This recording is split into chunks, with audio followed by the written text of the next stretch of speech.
Assalamualaikum warahmatullahi wabarakatuh. Kembali lagi dengan saya Andre, tentunya di channel Jelang Malam.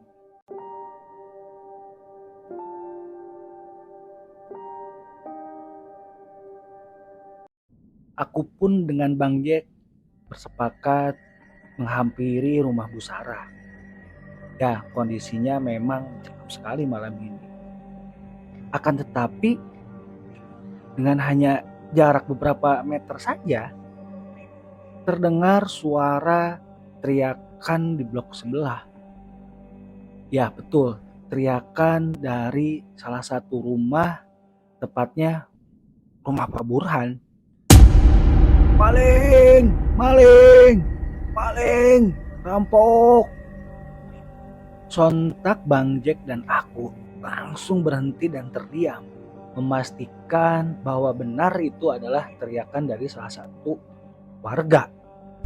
Kang, Akang dengar nggak? Ada teriakan dari blok sebelah. Iya Bang Jack, jawabku. Sontak aku pun bergegas berlari menghampiri sumber suara.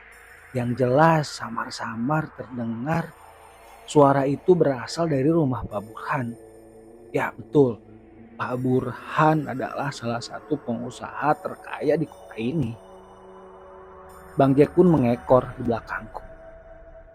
Samar-samar terlihat ada beberapa sekelompok orang, tepatnya kurang lebih sekitar 4 orang, berlari-lari meninggalkan rumah Pak Burhan. Aku pun sampai di rumah Pak Burhan. Pak, itu Pak rampok Pak. Pak cepat, Pak Sep, Pak Jack, kejar. Teriak Pak Burhan kepadaku. Aku pun tidak banyak bicara, langsung bergegas mengejar 4 rampok itu. Singkat cerita, aku pun dengan Bang Jack berhasil menangkap 4 rampok itu. Tidak luput perkelahian pun terjadi secara sengit, dan alhamdulillahnya 4 rampok itu kita lumpuhkan. Bang Jack terlihat sangat sibuk memainkan handphonenya. Ya, yang jelas Bang Jack menghubungi beberapa orang yang ada di kontaknya. Setahuku, aku dengar Bang Jack menelepon Mamang Jono. Dan terakhir, Bang Jack menelepon polisi. Tak lama Mamang Jono pun tiba. Disertai satu mobil patroli, ya yang jelas itu adalah mobil dari kepolisian. Situasi kompleks seketika tiba-tiba ramai kerumuni oleh warga-warga yang mendengar keributan, tepatnya keributan di luar komplek. Seketika itu Mamang Jono bertanya kepada kami, "Cep, Jack, gimana? Kalian tidak ada apa-apa kan?" Ujar Mamang Jono. "Alhamdulillah, Mang, kami baik-baik saja. Dan 4 perampok ini kami sudah lumpuhkan. Sekarang gimana Mamang Jono?" Tanyaku ke Mamang Jono. "Biarkan polisi yang mengurus sisanya. Nah, bisa jadi kamu dengan Pak Burhan serta Bang Jack berangkat ke kantor polisi untuk menjadi saksi," jawab Mamang Jono kepadaku. "Oh gitu ya Mang. Baik Mang." Aku lihat ada 3 orang polisi, yang 2 sibuk mengurus 4 perampok itu, sedangkan 1 orang lagi bergegas menghampiri kami. "Selamat malam, perkenalkan saya Bagus. Saya mendapatkan laporan dari Pak Jaka bahwa di komplek ini terjadi percobaan perampokan. Tapi alhamdulillahnya Bapak-bapak sudah bisa melumpuhkan 4 perampok ini yang memang kami sudah cari dari sekian lama," ujar Pak Polisi. Kami pun serentak mengiyakan pernyataan dari Pak Bagus sebagai aparat kepolisian.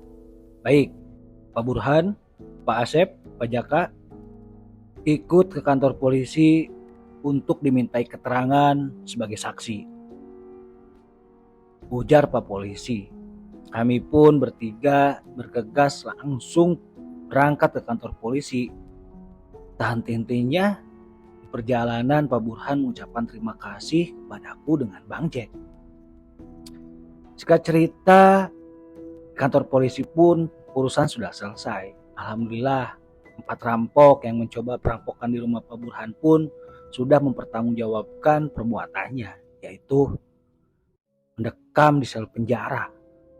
Kami bertiga akhirnya sampai di komplek. Pak Burhan bergegas langsung kembali pulang, sementara aku dan Bang Jack kembali ke pos penjagaan. Setibanya kami sampai, Mamang Jono memberondong dengan beberapa pertanyaan-pertanyaan. Jelas saja, karena keamanan adalah tanggung jawab sepenuhnya Mamang Jono dengan kami. Akhirnya kami pun menjelaskan kejadian-kejadian yang menimpa malam ini. Pada akhirnya terjadi percobaan perampokan di rumah Pak Burhan. Ya sudah, Sep, Jack, urusan sudah selesai. Sekarang Mamang pamit pulang karena besok Mamang harus jaga, ujar Mamang Jono. Aku pun dengan Bang Jack mengiyakan pernyataan dari Mamang Jono. Ya, kasihan sekali. Mamang Jono harus terganggu istirahatnya, sedangkan pagi ini Mamang Jono harus berjaga. Aku pun dengan Bang Jack mengucapkan terima kasih terhadap Mamang Jono dan tak lupa terus meminta permohonan maaf atas kejadian malam ini. Mamang Jono hanya tersenyum dan menepuk-nepuk bahuku. Singkat cerita, aku lihat jam di tanganku menunjukkan jam sekitar 3 subuh. Rasanya malam ini sangat lama sekali. Aku pun terduduk di kursi sambil membayangkan kejadian-kejadian yang telah aku lewati malam ini dengan Bang Jack. Seketika aku dikagetkan dengan tepukan Bang Jack. Kang Asep, sudahlah, jangan melamun begitu, ujar Mamang Jono. Toh, masalahnya sudah beres kan? Ujar Bang Jack kepadaku. Iya betul Bang Jack, tapi ada satu permasalahan yang memang masih menjadi pikiran dalam benakku. Jawabku ke Bang Jack. Soal apa Kang Asep? Tanya lagi Bang Jack.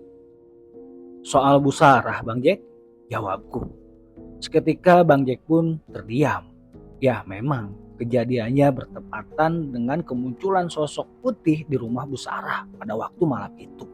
Akan tetapi dengan sekian detik terjadilah teriakan dari arah Pak Burhan yang menyatakan bahwa ada percobaan perampokan. Itu memang aneh. Akan tetapi kejadiannya bisa bertepatan dengan kemunculan sosok putih di rumah Bu Sarah. Bang Jack pun memecah keheningan. Sudahlah Kang Asep, jangan terlalu dipikirkan. Toh nanti malah jadi pusing. Bang Jack sambil terkekeh dan menghisap rokok kreteknya dalam-dalam di pagi itu. Aku pun mengiyakan. Singkat cerita pagi pun tiba. Pergantian si penjagaan mulai digantikan dengan Mamang Jono. Aku dengan Bang Jack bergegas untuk pamit pulang. Setibanya di kontrakan, aku pun langsung merebahkan tubuh ini yang memang terasa capek sekali. Di atas lamunanku sambil memandang langit-langit kamar, tiba-tiba handphoneku berbunyi. Aku lihat ada suara panggilan dari Mamang Jono. Aku pun mengangkatnya. Assalamualaikum, Sep. Waalaikumsalam. Ya, kenapa Mamang Jono? Kok tiba-tiba telepon? Tanyaku ke Mamang Jono agak sedikit kaget. Gini, Sep, barusan ada Pak Burhan datang ke sini. Beliau menitipkan pesan, nanti siang kamu harus datang ke kantornya. Begitu. Oh, ada apa ya, Mang? Ya saya juga tidak tahu, cuman Mamang barusan sudah kasih nomor kamu. Nanti Pak Burhan akan mengirimkan alamat kantornya, Sep. Ujarku Mamang Jono di telepon. Aku pun tidak mau berdebat. Akhirnya aku pun mengiyakan serta tidak lama telepon pun diakhiri. Pada akhirnya aku pun tidak jadi untuk tertidur. Aku berinisiatif bergegas langsung mandi karena ditakutkan tiba-tiba aja Pak Burhan meneleponku. Menurut informasi dari Mamang Jono tadi, aku takutkan memang Pak Burhan ada urusan penting mengenai diriku atas kejadian tadi malam. Ya memang tidak lama setelah aku mandi, handphoneku berdering. Aku lihat ada satu panggilan yang memang tidak ada namanya. Aku pun tak lama mengangkatnya. Assalamualaikum Pak Asep. Ini saya Burhan. Jadi gini Pak Asep, maaf kalau saya mengganggu waktu istirahatnya. Nanti siang Pak Asep saya undang ke kantor saya. Nanti alamatnya saya kirim via WhatsApp, ujar Pak Burhan di telepon. Aku pun tidak banyak bicara dan aku pun mengiyakan. Singkat cerita, panggilan telepon pun berakhir. Dan aku pun langsung membaringkan tubuh ini yang memang terasa capek banget. Dan tidak lupa memasang alarm di sekitaran jam 12, tepatnya pas azan zuhur. Jam menunjukkan 13.00, ya jam 1 siang. Aku berdiri di depan kontrakan menunggu ojek online yang mau mengantarkan ke alamat kantornya Pak Burhan. Tak lama motor pun sampai. Aku langsung menaikinya dan aku mengiyakan pernyataan Bapak ojol ini tentang alamatku. Singkat cerita akhirnya aku pun tiba di salah satu daerah perkantoran yang bisa dibilang sangat mewah. Ya, mewah sekali. Gedung-gedung mencakar langit yang bisa dibilang aku baru kali ini menginjakkan kakiku di daerah perkantoran yang sangat luar biasa sekali yang membuatku terpukau. Maklum saja, di kampung tidak ada, kekehku dalam hati. Pada akhirnya aku pun celengak-celinguk sambil melihat alamat yang ada di handphone yang diberikan oleh Pak Burhan. Terlihat dari kejauhan ada seorang bapak security menghampiriku. Selamat siang, ada yang bisa saya bantu Pak?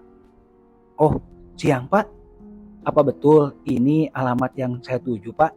Saya sambil memperlihatkan pesan WhatsApp dari Pak Burhan. Pak security pun sontak langsung melihat alamat yang ada di layar handphoneku.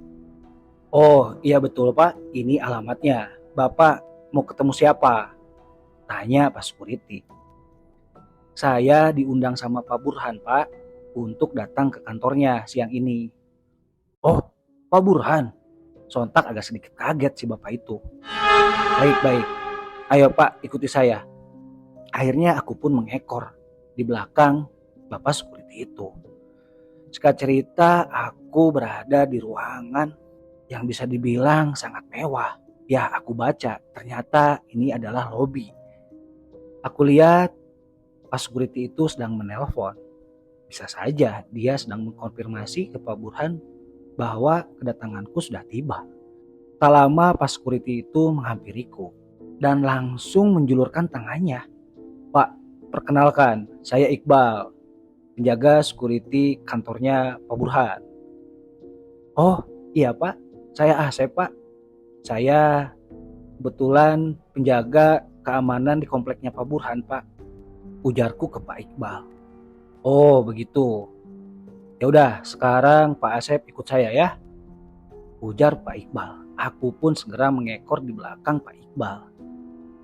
Pak Iqbal pun memijit pintu yang bisa dibilang otomatis.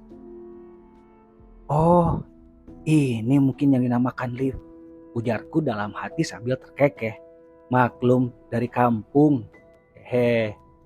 Tak lama pintu pun terbuka. Aku dan Pak Iqbal sontak langsung masuk.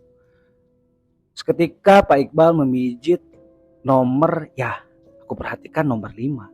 Aku pun tidak lepas dari perhatian nomor-nomor yang ada di papan pintu itu. Ada B1, LG, 1, 2, 3. Loh, kok langsung ke 5? Sisanya ya angka-angka berurutan. Ujarku dalam hati dan tidak berani menanyakan ke Pak Iqbal. Kalah.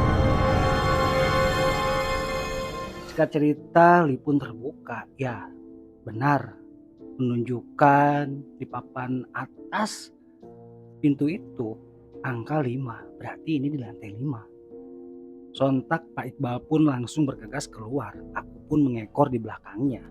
Tak lama Pak Iqbal mengetuk pintu, yang tertulis di atas pintu itu adalah direktur. Ujarku dalam hati, wah berarti Pak Burhan ini direktur perusahaan yang luar biasa besarnya. Tak lama Pak Iqbal pun masuk. Aku tetap masih nunggu di luar pintu karena tak berani ngekor di belakang Pak Iqbal. Singkat cerita Pak Iqbal pun keluar. Pak Asep dipersilakan masuk sama Pak Burhan. Oh baik Pak, jawabku.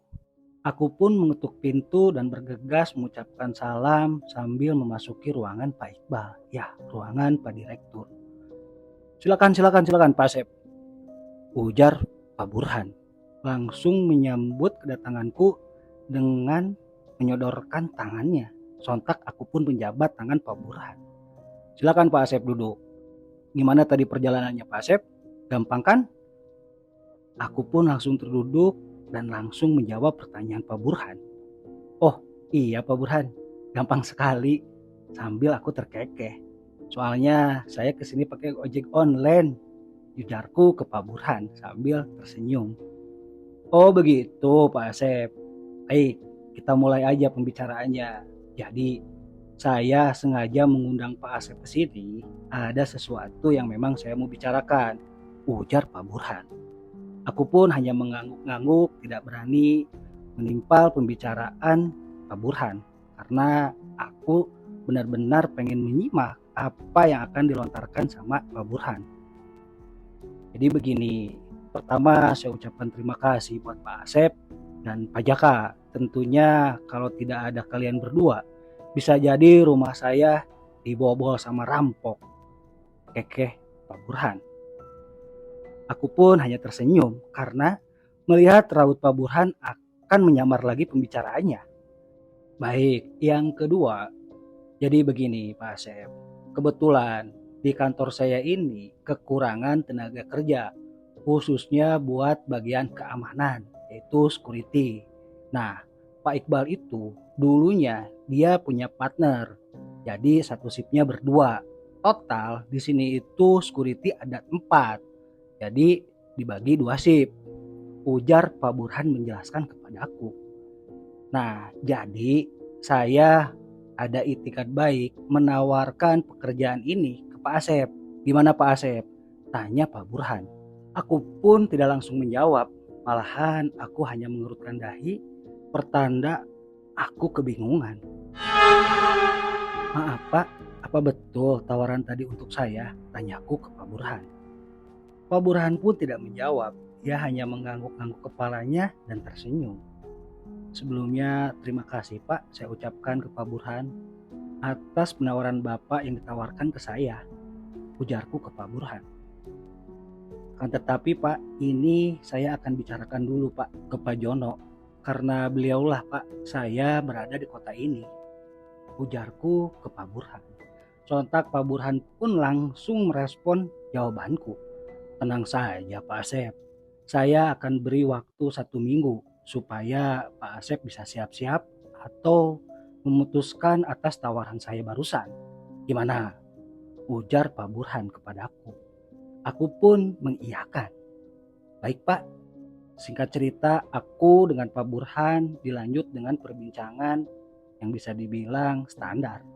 Menanyakan alamat rumahku, asal di mana, selebihnya bercerita tentang pengalaman hidup beliau di masa yang memang perjuangannya tidak mudah menurutku. Di sela-sela perbincangan, Pak Burhan pun menitipkan 2 amplop. Ya, amplop warna coklat. Katanya ini untukku dan satu lagi untuk Pak Jaka. Aku tidak berani menolak, bahkan tidak berani menanyakan apa isinya. Pada intinya, Pak Burhan menjelaskan bahwa amplop itu adalah bentuk apresiasi untukku dengan Pak Jaka. Baik Pak, kalau begitu saya pamit pulang Pak, dikarenakan nanti malam saya harus berjaga kembali Pak di komplek. ujarku ke Pak Burhan. Pak Burhan pun mengizinkan aku pulang.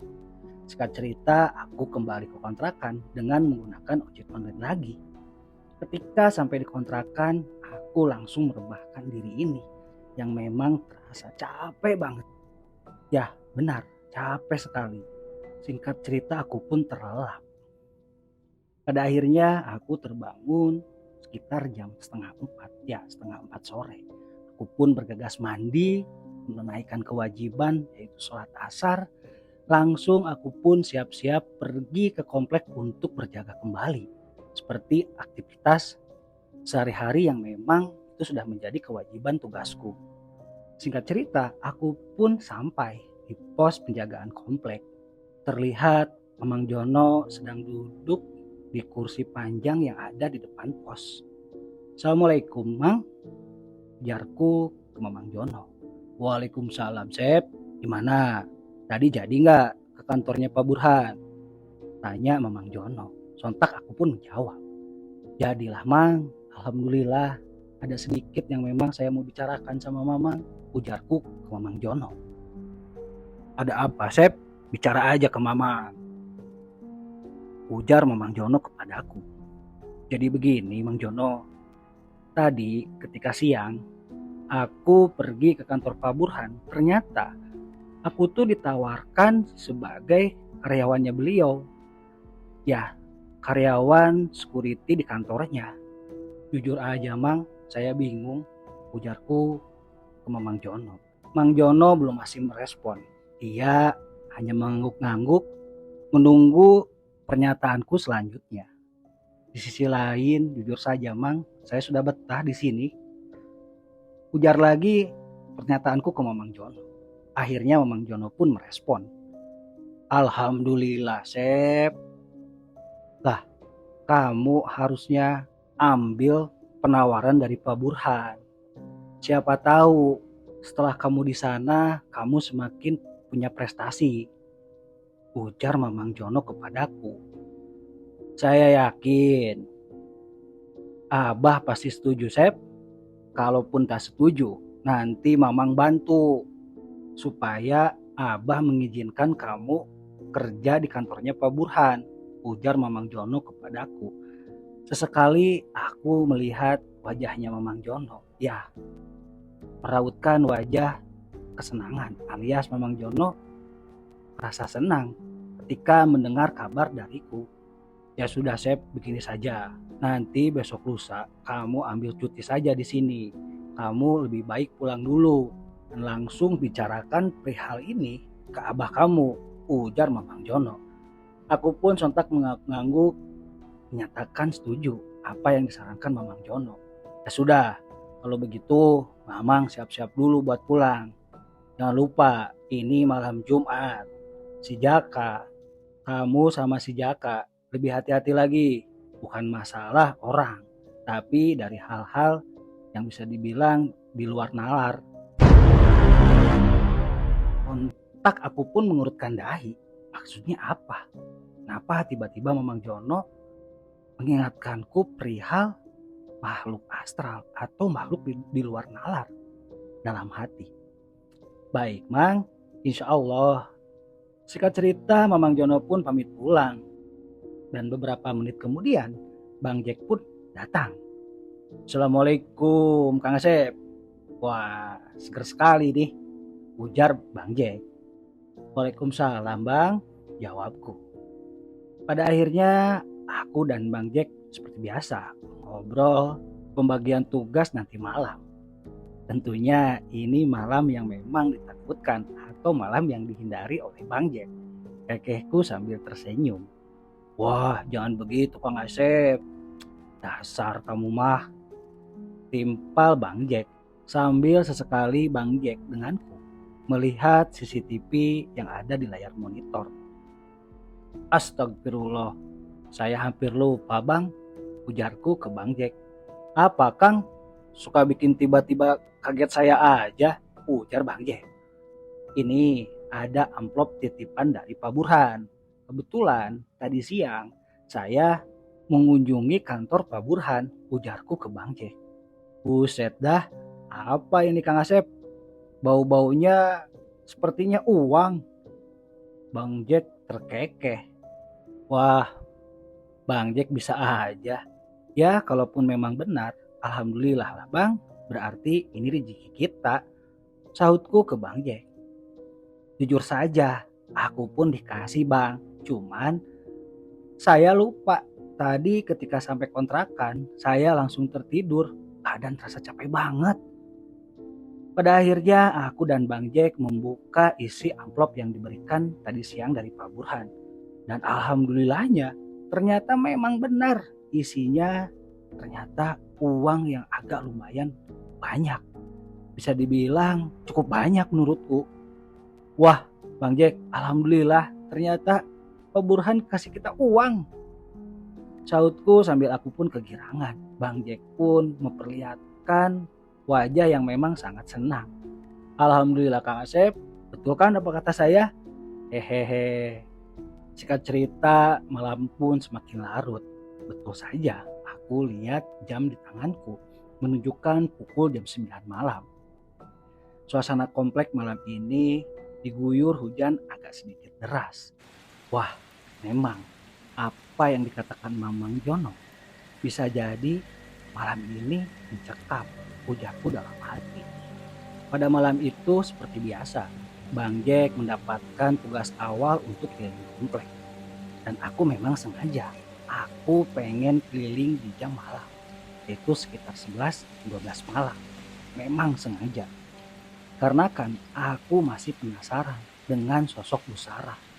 Singkat cerita, bagian keliling pun tiba. Bergegas aku berpamitan ke Bang Jack. Bang, jangan lupa nanti pantau terus CCTV. Jangan sampai ketiduran ya. Kekehku. Siap Bang Asep. Masa ke best friend begitu? Tetap saya pantau. Jawab Bang Jack. Aku pun langsung bergegas sambil membawa payung yang memang sudah disediakan dari dulu di pos ini. Dikarenakan hujan agak deras, aku sengaja tidak pakai sepeda. Dan memang ini rencanaku. Akan kupastikan malam ini siapa itu sosok Bu Sarah. Aku perhatikan dari blok ke blok, posisinya aman alias oke. Karena aku takut kejadian yang menimpa rumah Pak Burhan terulang kembali di komplek ini. Pada akhirnya aku pun sampai di rumah yang memang catnya lusuh sampai sekarang. Aku pun sontak berhenti dan benar-benar menyelidik secara detail. Hanya lampu depan saja yang menyala. Dan jujur saja, dari beberapa minggu kemarin, aku sudah tidak melihat lagi sosok Bu Sarah. Biasanya dia hilir mudik, akan tetapi waktunya selalu di menjelang malam. Aku pastikan malam ini di rumah Bu Sarah ini tidak ada tanda-tanda kehidupan alias sepi.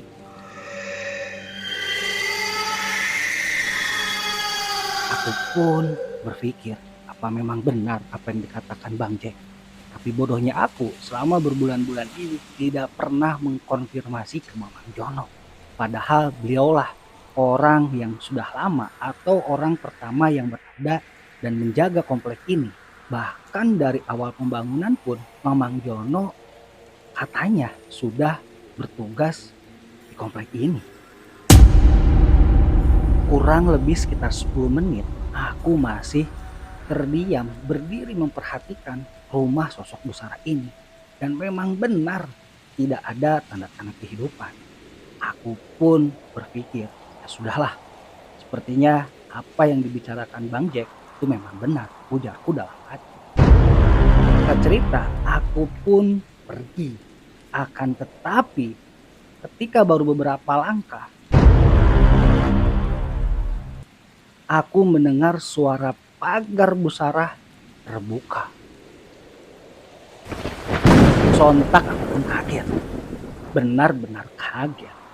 Tiba-tiba aku melihat sosok Bu Sarah berpakaian baju tidur ciri khasnya dia, yaitu gaun berwarna putih. Dan lebih parah lagi, transparan. Aku hanya terdiam. terdiam memperhatikan sosok Bu Sarah. Akan tetapi, tiba-tiba Bu Sarah tersenyum. Eh, ada Kang Asep. Loh, kok bengong Kang? Tanya Bu Sarah kepadaku. Aku belum bisa membuka mulut, hanya terdiam membisu memperhatikan dari ujung kaki sampai ujung kepala sosok Bu Sarah itu. Eh, eh malam Bu, maaf. Saya kira Bu Sarah tadi nggak ada, ujarku ke Bu Sarah sambil terbata-bata. Oh, begitu Kang. Sebentar. Ujarku dalam hati.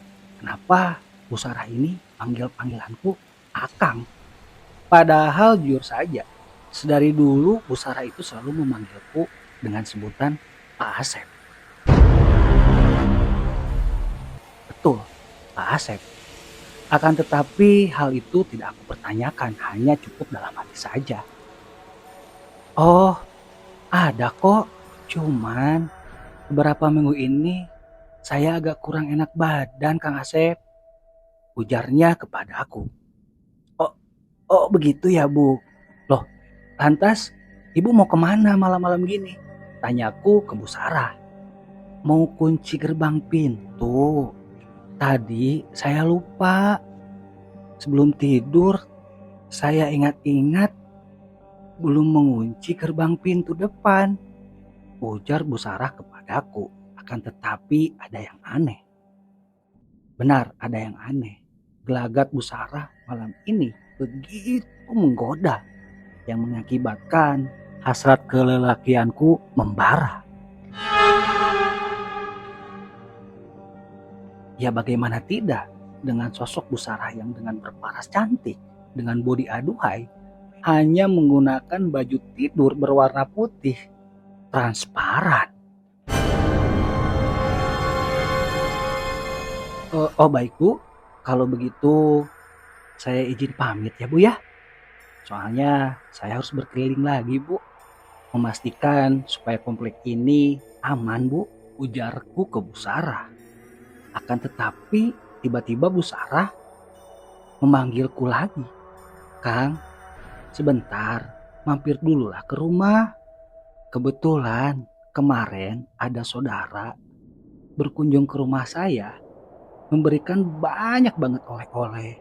Jadi saya ada niatan untuk sedikit kasih ke Kang Asep sama Pak Jaka, ujar Bu Sarah sambil tersenyum manis sekali. Dan anehnya, aku pun tidak ada penolakan. Seolah-olah badan ini ada yang menggerakkan. Dan tak lama aku pun masuk ke rumah Bu Sarah.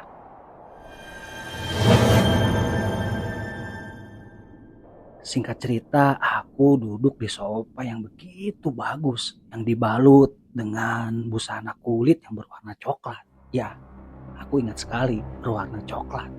Sesekali aku memperhatikan Bu Sarah, dan sesekali juga aku pun menundukkan kepala ini, karena kan aku tidak mau begitu lama melihat atau menatap tubuh Bu Sarah itu yang memang begitu transparan. Astagfirullah, sensor ya sebenarnya, tapi nggak terlalu banyak kok cerita-cerita panas ya. Lanjut ya teman-teman. Kang Asep, sebentar ya, saya mau bikinkan dulu teh panas, ujar Bu Sarah kepadaku. Aku pun tidak menjawab, hanya seolah-olah memberi tanda atau kode mengiyakan.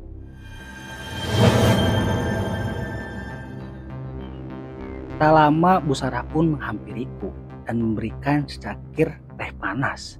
Ya, dan sontak aku merasa kaget. Tiba-tiba Bu Sarah duduk di kursi yang berhadapan langsung denganku. Aku semakin tidak karuan, jujur saja. Hasrat kelelakianku semakin bertebar, bahkan semakin membara. Jujur saja, saya laki-laki normal. Bu Sarah memulai obrolannya. Aku sesekali hanya mengangguk dan menjawab iya. Dan terus saja seperti itu. Tidak tahu berapa lama aku berada di rumahnya. Yang lebih gilanya lagi, sesekali Bu Sarah itu seolah-olah memancing hasrat kelelakianku. Di sela-sela obrolannya, sesekali ia membuka kakinya alias pahanya yang sontak mau tidak mau. Aku pun melihatnya. Ya, jelas sekali. Lihat dalaman yang ada di selangkangan pahanya yang bisa dibilang samar-samar berwarna merah. Entah dimulai dari mana, aku pun tak ingat sebenarnya. Tapi memang itu terjadi kepadaku. Tiba-tiba Bu Sarah duduk di sampingku. Ya, duduk di sampingku. Sontak tubuhku gemetar. Ya, gemetar, lemes. Tiba-tiba Bu Sarah bangkit dari duduknya dan menindihku. Bayangin aja ya guys. Yang dimaksud Kang Asep mungkin duduk di pangkuannya. Hehe. Lanjut ya. Entah berapa lama kejadian ini berlangsung. Akan tetapi tiba-tiba badanku merasa panas. Ya, seolah-olah badan ini terbakar. Aku sontak kaget karena tiba-tiba tubuh Bu Sarah terpental sangat jauh sampai dia terbanting ke tembok yang ada di hadapanku. Aku pun kaget kenapa hal ini bisa terjadi. Dan tiba-tiba seolah-olah aku pun tersadarkan diri. Dan tidak lupa aku pun mengucapkan istighfar. Astagfirullahaladzim. Maaf Bu, sebenarnya ibu ini siapa? Teriakku. Sosok makhluk itu tidak menjawab, hanya menundukkan kepalanya. Dan tiba-tiba sosok Bu Sarah ini berubah dengan sosok perempuan atau wanita yang sangat menyeramkan. Aku pun terkaget dan langsung merapalkan doa-doa yang dulu pernah diajarkan oleh Abah di kampungku.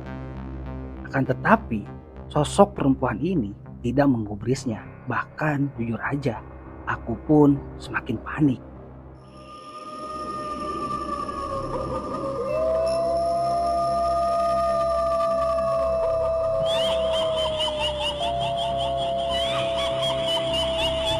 Sosok perempuan mengerikan ini hanya tertawa-tawa, sesekali menyeringai menatapku seolah-olah apa yang dibacakan olehku atau doa-doa yang dirapalkanku tidak mempan. Kenapa kau menyakitiku, Kang? Padahal aku mau memberikan kenikmatan untukmu. Dasar jin laknat, coba-coba ya kepadaku, ujarku ke makhluk yang menyeramkan itu. Posisiku mundur 5 langkah karena aku yakin sosok yang mengerikan itu seolah-olah mau menyerangku. Jangan takut, Kang, aku tidak akan menyakitimu. Aku sebenarnya suka sama kamu, Kang. Wahai anak manusia, tubuhmu wangi, auramu begitu kuat sekali. Sebenarnya kamu ini siapa, Kang? Aku tidak menggubrisnya. Terus saja aku merapalkan doa-doa yang aku bisa dan doa-doa yang diajarkan Abah ketika aku menimba ilmu di kampungku. Ya, jelasnya di pesantren. Akan tetapi, singkat cerita, aku merasa ada aura yang sangat besar sekali yang mengakibatkan tubuhku terpental.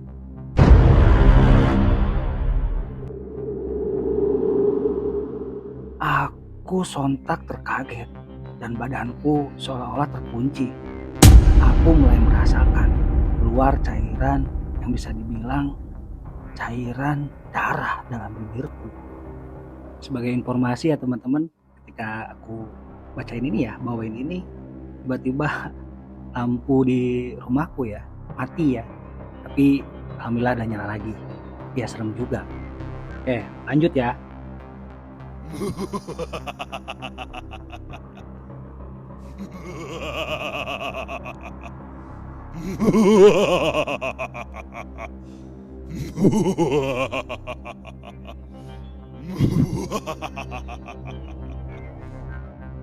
Tiba-tiba terdengar suara ketawa yang menggelegar. Dan tak lama keluar sosok yang tinggi besar. Ya, tinggi besar. Hei anak manusia, berani-beraninya kau menyakiti anakku. Sontak aku pun terkaget karena sosok itu ya aku hafal sekali. Persisnya makhluk yang pernah aku usir. Tetapi kehadirannya sekarang itu kekuatannya tinggi sekali. Aku masih terdiam dan merasakan tubuh ini sangat sakit. Dan yang aku bikin panik, sosok tinggi besar itu berjalan menghampiriku. Akan tetapi, tinggal beberapa langkah lagi dari hadapanku, aku merasakan ada angin yang sangat besar, seperti angin puyuh tepatnya.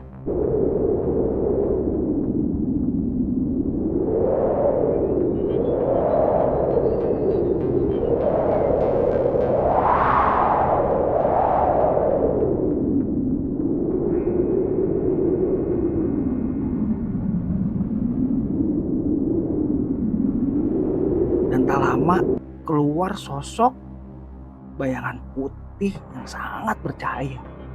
Aku pun terkaget. Siapa?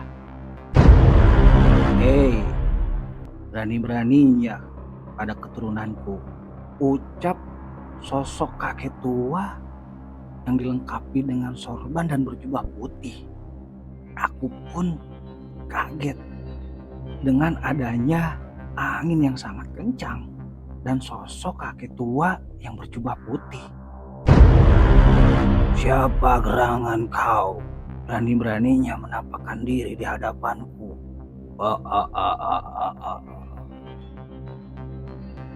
Hei jin laknat, kau tidak perlu tahu siapa aku. Yang jelas, laki-laki yang ada di hadapanmu itu adalah keturunanku. Ujar kakek tua itu. Aku pun masih bingung. Siapakah sosok kakek tua itu yang berjubah putih? Dan tak lama juga aku pun merasakan aura yang sangat kuat menghampiriku. Tiba-tiba muncul sosok seperti pangeran yang berjubah, bahkan berpakaian seolah-olah zaman kerajaan dulu. Assalamualaikum. Maafkan Eyang Putih, aku terlambat, ujar pria gagah itu terhadap kakek tua yang berjubah putih. Waalaikumsalam. Kemana saja kau belang? Kakek putih. Belang? Aku masih bingung. Bingung melihat pemandangan yang memang tak pernah aku lihat selama ini, selama hidupku. Sekali lagi, maafkan aku Eyang Putih. Sambil tertunduk dan aku lihat raut wajahnya seperti ketakutan. Sudah, tidak apa-apa. Jangan sampai terulang lagi, Blang.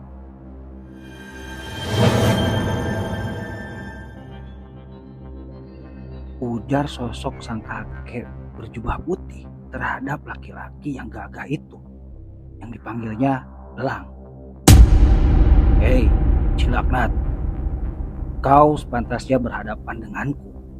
Lihat baik-baik, apa kau tidak mengenaliku? Ujar sang pria yang gagah itu yang disebut Belang kepada sosok makhluk tinggi besar itu. Oh, Belang, ampun Belang, kenapa kau ada di sini? Kenapa kau melindungi anak manusia itu? Padahal anak manusia itu sudah menyakiti anakku. Ujar makhluk tinggi besar itu kepada pria yang gagah itu yang ada di hadapanku. Sesekali aku pun melihat kakek yang berjubah putih dengan posisi tangan yang memainkan jenggotnya. Dan aku terheran. Ya, ketika aku melihat kakinya tidak menapak ke lantai, sedikit mengangkang dari lantai, aku mengisikan mataku. Apakah kejadian ini benar-benar nyata? Jaga ucapan Mujin Laknat. Anakmu lah yang menggoda junjunanku. Sekarang, kau mau pergi atau aku musnahkan? Tanya sosok pria yang gagah itu kepada makhluk tinggi besar yang ada di hadapannya. Oh, Gelang, maafkan aku. Aku berjanji dan aku pastikan anakku tidak akan mengganggu anak manusia itu. Sekali lagi, maafkan aku dan izinkan kami pergi. Jangan kau musnahkan. Sahut makhluk besar itu memelas ketakutan terhadap pria yang sangat gagah itu. Aku hanya terdiam, terdiam dan terpukau. Apa kejadian ini nyata atau hanya ilusi saja? Benakku dalam hati.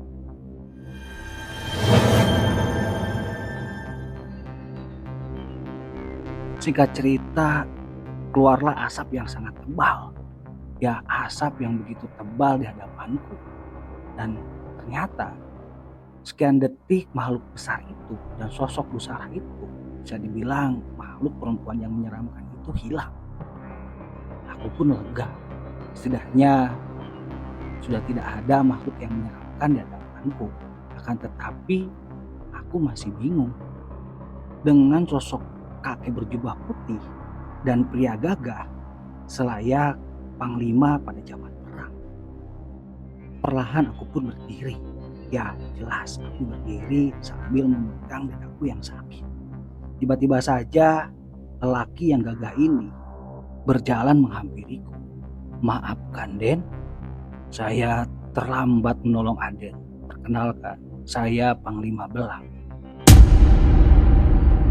Saya sosok penjaga Aden yang diutus oleh Eyang Putih, ujarnya kepadaku. Aku pun masih tidak berkata-kata karena menganggap ini tidak nyata. Akan tetapi tiba-tiba aku dikagetkan dengan tepukan di pundak. Jo, gak usah kau bingung. Kamu adalah keturunanku dari garis keturunan Pajajaran. Abahmu adalah keturunanku yang kesekian, ujar kakek bersorban. Pada akhirnya aku pun mengangguk. Iya kek. Jo, panggil saja aku Eyang Putih. Mulai sekarang si Belang akan selalu menjagamu. Tidak bisa kau tolak karena kau adalah orang terpilih, ujar kakek bersorban itu dan berjubah putih. Maksudnya Eyang terpilih apa ya? Tanyaku masih bingung. Tidak bisa kujelaskan hari ini. Nanti juga bisa terjawabkan dengan waktu. Eyang titip kepadamu, Cuk. Tetaplah ada di garis norma-norma yang sudah ditentukan agama. Agamamu, agama yang sudah diajarkan oleh kedua orang tuamu. Tetaplah minta pertolongan pada Yang Maha Agung, Yang Maha Esa. Titip salam buat abahmu dari Eyang Putih. Eyang pamit ya, Cuk. Lang, jaga cucuku, jangan sampai kau lalai lagi, ujar kakek bersorban itu. Eyang Putih. Pria gagah itu hanya mengangguk sambil menempelkan tangannya di dada, yang mengisyaratkan rasa hormatnya ke Eyang Putih alias kakek yang berjubah putih itu. Tak lama, entah berapa detik, tiba-tiba sang kakek hilang di hadapanku. Tinggal sesosok pria yang gagah itu yang persisnya berpakaian seorang panglima kerajaan pada zaman dahulu kala masih ada di hadapanku. Den, panggil saja aku Belang. Kalau Aden membutuhkanku, sebut saja namaku 3 kali, maka aku akan tiba. Sebentar, Pak, aku kebingungan memanggilnya siapa. Sebut saja aku Belang. Iya Belang, sebenarnya kamu tuh siapa? Tanyaku. Tidak bisa aku jelaskan, Den. Nanti ada waktunya. Aden tahu dengan sendirinya. Mulai dari sekarang, Aden harus tetap waspada. Ujar pria gagah itu kepadaku. Aku sedikit mundurkan dahi. Waspada.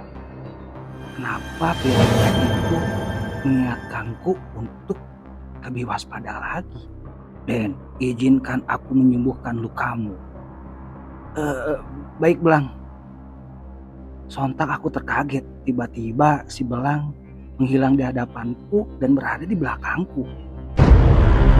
Aku merasakan tangannya nempel di belakang punggungku, merasakan aura yang sangat hangat dan akhirnya tiba-tiba menyejukkan ke seluruh tubuhku. Dan anehnya, tiba-tiba saja aku merasa gelap dan tidak sadarkan diri. Singkat cerita, aku pun tersontak kaget karena tiba-tiba aku terbangun ada di pos penjagaan.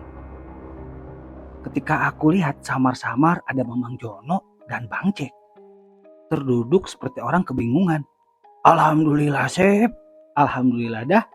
Aduh, abang sampai galau tadi Kang Asep, ujar Bang Jack berbarengan dengan Mamang Jono. Iya Mang, iya Bang, emang kenapa? Kok saya tiba-tiba ada di sini? Sep, tadi Mamang Jono ditelepon sama si Jaka. Katanya kamu sudah beberapa jam tidak balik ke pos. Setelah dicari, ternyata kamu malah tidur di rumah kosong, ujar Mamang Jono. Aku sedikit agak pusing. Ya memang kepala ini agak sakit. Ketika aku mau menceritakan kejadian yang aku alami tadi, tapi aku berpikir kembali. Lebih baik jangan diceritakan atau nanti saja. Oh begitu ya Mang? Iya Mang, iya Bang. Tadi mungkin aku kelelahan atau sedikit kehujanan. Tiba-tiba kepalaku sakit. Ya bisa jadi aku pingsan ya. Ujarku sedikit berbohong ke Mamang Jono dan ke Bang Jack. Makanya Sep, kamu harus tetap jaga kondisi. Dan nanti ke depannya kamu juga jaga. Jangan lalai. Tetap lihat terus tuh CCTV di monitor. Jangan kejadian seperti ini. Celoteh Mamang Jono sambil mengomel ke Bang Jack. Bang Jack pun mengangguk-angguk, serasa dirinya bersalah dengan kejadian ini. Kan tetapi aku menyudahinya dengan sedikit gurauan. Sudahlah Mang, sudahlah Bang. Mungkin memang tadi aku kecapean.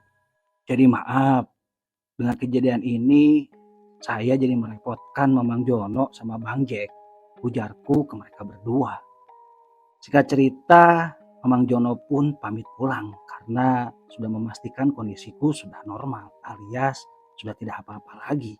Dan aku pun sudah kelihatan agak segeran setelah Bang Jack memberikan teh panas kepada aku. Sekian cerita dari Kang Asep. Terima kasih buat teman-teman subscriber Jelang Malam dan tunggu kisah Kang Asep selanjutnya di chapter kedua ya. Kang Asep menceritakan ketika Kang Asep bekerja di kantor Pak Burhan pastinya. Sudah tidak bekerja di komplek lagi. Nah, di chapter kedua ini Kang Asep juga menceritakan teman barunya alias penjaga barunya yaitu si Belang. Ini so pasti akan tambah seru ya. Jadi teman-teman Jelang Malam, saya ucapkan terima kasih dan jangan lupa nantikan cerita Kang Asep di chapter kedua. Buat teman-teman yang belum subscribe, jangan lupa di subscribe ya dan tekan tombol loncengnya supaya channel Jelang Malam ini terus berkembang dan terus terupdate video-video barunya yang disajikan oleh Jelang Malam. Sekali lagi saya ucapkan juga mohon maaf apabila ada kata-kata yang tidak berkenan. ada intonasi yang memang tidak mengenakan atau kurang nyaman, mohon dimaklum. Sekian, Assalamualaikum warahmatullahi wabarakatuh.